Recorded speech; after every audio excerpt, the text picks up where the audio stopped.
Merci beaucoup Inès pour cette introduction et merci au Nouma de nous recevoir ce soir.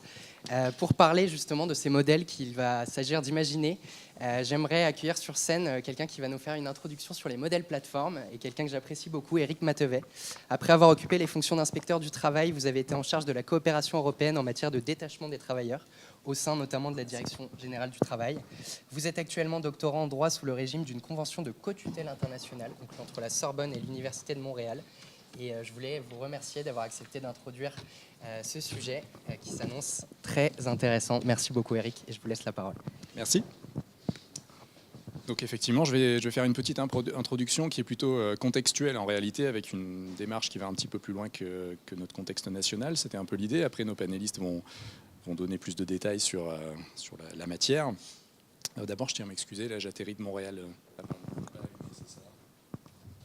Celui-ci. Si, c'est bon. Ah, il faut que je le rapproche de moi, c'est ça.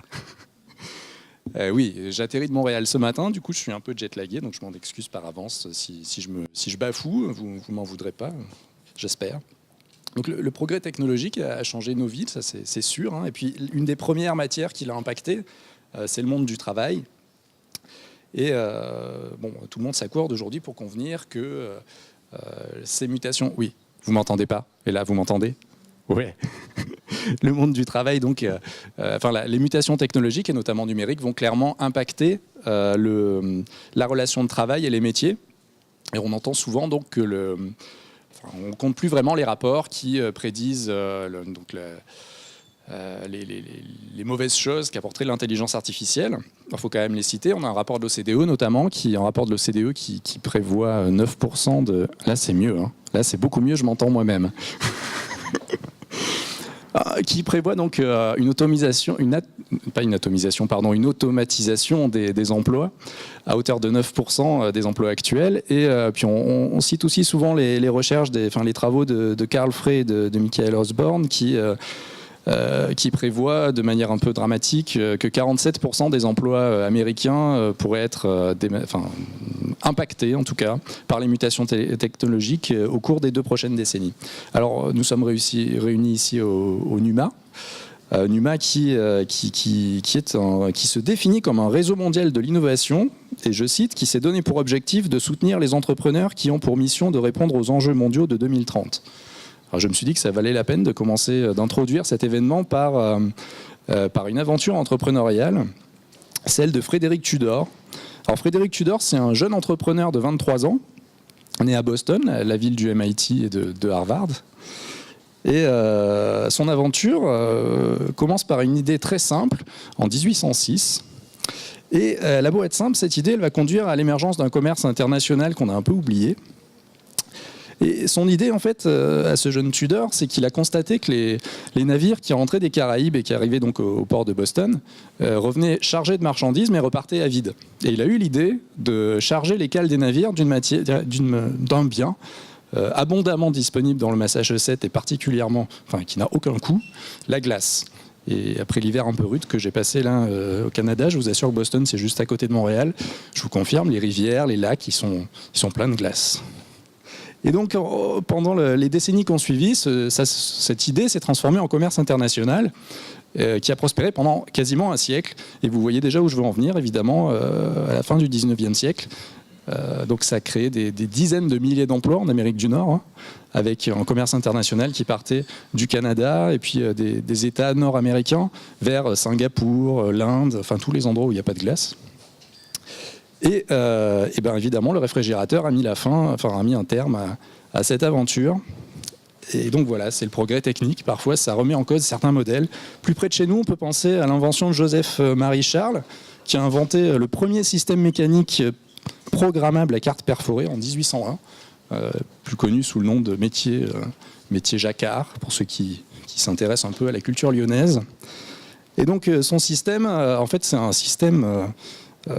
c'est un programme qui est inscrit, alors pas dans un ordinateur, mais dans des cartes perforées, mais c'est déjà un algorithme, et c'est codé dans des cartes en carton. Et ça a conduit à la destruction de milliers d'emplois, notamment à Lyon, chez les tisserands. Et donc, c'est pas sans lien d'ailleurs avec la révolte des canuts dans les années 1830 à Lyon. Alors, la technologie, elle a conduit à détruire tout un tas d'emplois particulièrement pénibles, voire dangereux. On peut penser notamment, par exemple, à l'exemple que je citais, les scieurs de glace sur le Saint-Laurent qui risquaient leur vie pour aller chercher de la glace, ou tous les emplois de tireurs de lac. Alors ça, c'était les postes de travail c'était le nom du poste de travail des tisserands dans les métiers lyonnais notamment, et qui étaient occupés par des très jeunes enfants. Et tous ces emplois ont disparu, pour a priori le meilleur dans ce cas de figure. Donc le XXe siècle, lui, s'est caractérisé par une substitution des tâches les plus pénibles par la mécanique, par la machine, et a conduit tout un tas de travailleurs, certes, à perdre leur emploi, mais également à se retourner plutôt vers une activité tertiaire, donc où la force de l'homme est moins requise. Ça ne veut pas dire que les emplois pénibles ont disparu, évidemment, mais les travailleurs se sont tournés davantage vers les métiers du tertiaire. Et c'est justement ce secteur qui est aujourd'hui ciblé par l'intelligence artificielle. Et donc qui peut concerner des emplois très qualifiés, on pense aux avocats, aux juristes. Bon, alors la suppression des emplois de bureau, c'est pas nouveau non plus. On peut penser à l'invention de l'imprimerie par Gutenberg, qui a supprimé évidemment tous les emplois de copistes, et puis a créé de nouveaux emplois comme les typographes. Alors les typographes, ils ont prospéré pendant... vous imaginez bien que l'invention de la technologie informatique, on est tous devenus des typographes aujourd'hui, alors qu'avant c'était un métier qualifié. D'après Statistique Canada, à Toronto, un ouvrier typographe gagnait 5 fois le revenu d'un ouvrier dans une usine canadienne. Alors la spécificité de la technologie numérique, c'est d'abord sa fulgurance. C'est-à-dire qu'à la différence du commerce de la glace qui a duré pendant un siècle, ou de l'exemple des typographes, par exemple, qui ont prospéré pendant 5 siècles. Uber a créé sa plateforme de mise en relation entre des chauffeurs et des particuliers, des consommateurs, en 2008. Et ça fait donc pas 10 ans, et déjà, ces emplois sont menacés par la voiture autonome. Et donc, la perspective de cette voiture autonome, elle fait déjà peser une épée de Damoclès au-dessus de cette activité pourtant très jeune. D'ailleurs, d'ores et déjà, Lyft, qui est un service concurrent de Uber, vous savez, opère des voitures autonomes à Boston. Alors, on a des difficultés à anticiper aujourd'hui les effets clairement concrets du numérique sur le travail, même si on le perçoit tous les jours. En revanche, ce qui est certain, c'est qu'il faudra veiller à ce que les mutations qui sont apportées à la relation de travail et au métier s'accompagnent assurent des conditions d'emploi qui sont aussi bonnes, et même on peut en espérer meilleures, que les situations de travail actuelles. Pour qu'elle ait un sens, cette innovation technologique, il faut aussi qu'elle s'accompagne d'innovation sociale. Il faut que le progrès technologique soit accompagné d'un progrès social. Ça s'est toujours vu et ça doit se voir encore aujourd'hui. Il faut notamment veiller à ce que notre Constitution soit respectée. Je pense notamment au préambule de 1946 qui assure aux travailleurs le droit de travailler et d'obtenir un emploi, de défendre ses intérêts par l'action syndicale, d'exercer son droit de grève, mais la nation doit aussi lui apporter la protection de la santé, la protection matérielle, le droit au repos et au loisir. Donc, toute mutation technologique doit s'inscrire dans ce cadre qui dépasse clairement la question de la technologie. Alors, si l'intelligence artificielle peut constituer une menace pour l'emploi, la technologie n'est pas en soi elle-même porteuse d'un risque. Elle peut même être considérée, il y a de nombreuses promesses. On peut penser à tout un tas d'activités dans lesquelles on aimerait qu'il y ait plus de robots. Je pense par exemple au métier de l'amiante, donc du désamiantage. Si on pouvait avoir plus de robots et moins d'hommes, c'est des métiers pénibles, pénibles à cause des équipements de protection qu'il faut porter, dangereux pour des raisons évidentes. Et donc il est évident que si on avait plus de robots dans ces activités, on s'en porterait beaucoup mieux. Il faut aussi relativiser l'impact de la robotisation et de l'intelligence artificielle. Les Allemands ont un parc robotique qui est 4 fois supérieur au nôtre, qui s'est considérablement développé au cours des dernières années, et pour autant, il n'y a pas eu des destructions massives d'emplois en contrepartie. Elle a au contraire permis une augmentation, des gains de productivité importants pour l'industrie allemande, et puis aussi une baisse ininterrompue, c'est moins su, mais une baisse ininterrompue du nombre d'heures travaillées au niveau annuel. Alors, La technologie, elle peut aussi être évidemment pernicieuse, hein, elle peut se transformer, l'intelligence artificielle peut se transformer en une nouvelle forme de taylorisme algorithmique. Donc, s'il est utilisé dans une logique de surveillance et d'évaluation des travailleurs, évidemment, dans ce cadre-là, les algorithmes peuvent se révéler être des contremaîtres zélés, particulièrement intransigeants, qui veillent au respect strict des procédures prédéfinies sans tenir compte de la situation réelle. Évidemment, utilisé dans cette perspective, on voit que l'intelligence artificielle peut se révéler être un redoutable outil d'asservissement de l'homme à l'algorithme, non plus à la machine, comme on a reproché au taylorisme, mais à l'algorithme. Donc, l'intelligence artificielle, c'est vraiment primordial de faire en sorte que les effets potentiellement néfastes soient pris en considération, c'est-à-dire qu'on les regarde, et que l'humain en fait reste toujours le maître et non l'instrument de l'intelligence artificielle et de la technologie en général. Donc, l'intelligence artificielle permet d'orchestrer, ça c'est certain, des nouvelles formes d'organisation du travail qui recourent à des milliers de travailleurs, voire des millions dans certains cas. Et elle bouleverse la définition même du travail dans certains cas. Alors, le modèle le plus original, le plus disruptif, diront certains, c'est peut-être le digital labor. Alors, Antonio Casilli le définit comme une organisation de micro-travail en miettes. Et c'est le plus original que j'ai choisi. Il suggère que le travail peut être exécuté à l'insu du travailleur. Ça peut paraître étrange, mais il explique que ce modèle constitue le modèle général, le modèle économique des géants de l'Internet. Parce qu'en fait, nous sommes tous des travailleurs quand on utilise Facebook, Google, etc.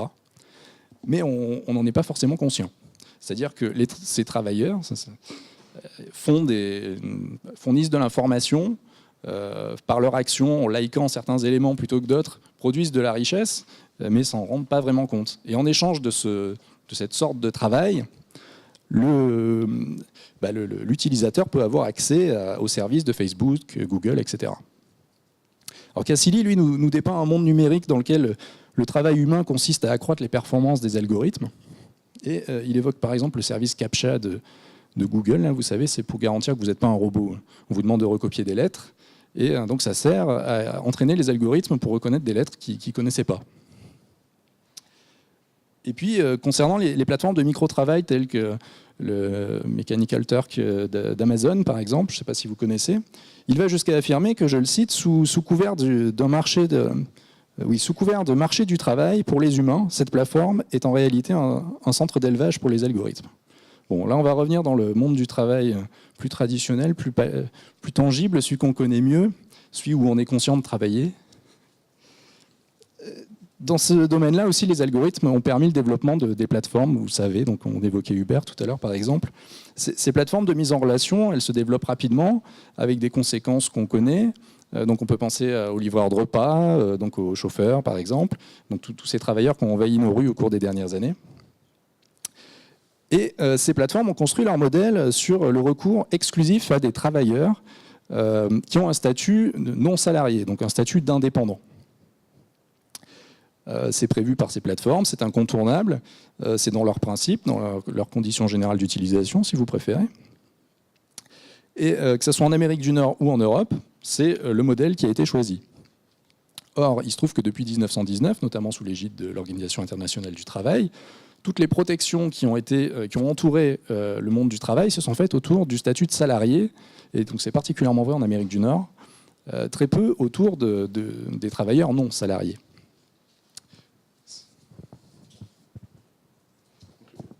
Le statut juridique, lui, du travailleur est finalement n'a aucun lien avec la question de la technologie. C'est-à-dire que le statut de salarié ou d'entrepreneur n'est pas imposé par la technologie. C'est un choix industriel, mais pas un choix technologique. D'ailleurs, les tribunaux britanniques et californiens ont requalifié certains chauffeurs Uber en salariés, et ce qui ne remet pas en question le fonctionnement de l'algorithme. C'est-à-dire que l'édition d'un bulletin de paye ou d'une facture, ça n'entrave en rien le fonctionnement de la technologie. L'emploi en fait, de travailleurs indépendants plutôt que de travailleurs salariés, ça découle directement, pas d'un choix technologique, mais bien d'un choix stratégique des plateformes et de ceux qui les opèrent. Elle est permise d'ailleurs ou non par l'État dans lequel ces services trouvent à s'inscrire. Donc en France, vous le savez, la loi du 8 août, pour le dire rapidement, en 2016, a prévu d'accorder des garanties, un socle de garanties à ces travailleurs, en prévoyant notamment de leur accorder, de leur permettre d'avoir une assurance contre les accidents du travail, ou encore pour leur garantir des garanties qui étaient déjà accordées par la Constitution, mais pour les décliner dans la loi, en matière syndicale notamment. Je finirai en disant que l'intelligence artificielle, elle a aussi une utilité pour l'administration, pour une meilleure effectivité du droit. Donc, en Amérique du Nord, notamment, le conseil juridique et l'accès à la justice est beaucoup plus cher, c'est beaucoup moins accessible qu'en Europe. Et donc le recours à l'intelligence artificielle est vraiment vu comme un moyen de rendre plus facilement accessible le droit à tout un chacun, et notamment au kidam qui n'est pas forcément complètement informé de son droit. D'ailleurs, on peut penser que l'ordonnance du 22 septembre 2017 qui prévoit l'instauration d'un code du travail numérique ici en France va évidemment s'appuyer sur des algorithmes pour pouvoir aider l'utilisateur à trouver de manière la plus facile, la plus opérante possible, l'information qui le concerne, au milieu de tous les textes et de la jurisprudence nombreuse sur le champ du travail, évidemment. Enfin, je dirais, au Canada, l'administration du travail a développé tout un tas d'applications qui permettent d'aider, que ce soit le salarié ou les employeurs des petites TPE, à éditer des bulletins de paie, à calculer le salaire en fonction de différents critères. C'est des choses un peu basiques, mais qui sont amenées à se développer. Et ils ont également, par exemple, créé une application pour l'enregistrement de la durée du travail, qui est faite via une application smartphone et qui est directement conservée dans les serveurs du ministère du Travail, et qui a permis de lutter contre le non-paiement des heures supplémentaires de manière assez efficace.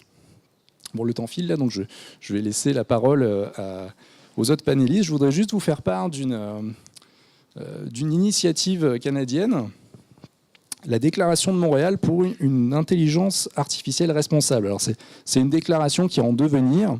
Elle a été officialisée le 3 novembre dernier et n'existe aujourd'hui donc que le préambule. Elle a été faite à l'initiative d'universitaires. Mais sa particularité, c'est qu'elle offre une tribune à la participation citoyenne, et cette participation citoyenne est en cours à travers une plateforme et puis tout un tas de rencontres qui vont se faire au cours de l'année. Donc le comité scientifique compte notamment Joshua Benjo, là, qui vous devez connaître, là, c'est le père du deep learning. Et puis côté droit, Vincent Gautré, qui est professeur de droit spécialiste des technologies de l'information, que sans doute plusieurs d'entre vous connaissent peut-être, et des philosophes. Donc c'est vraiment une approche pluridisciplinaire et qui va donc élaborer des orientations éthiques pour le développement de l'intelligence artificielle, et qui ne manquera évidemment pas de s'intéresser à l'environnement des travailleurs. Voilà, bon là le temps file vraiment, donc je vais devoir laisser la parole à... Un grand merci Eric pour cette introduction éclairante. Je pense qu'on peut l'applaudir, merci beaucoup.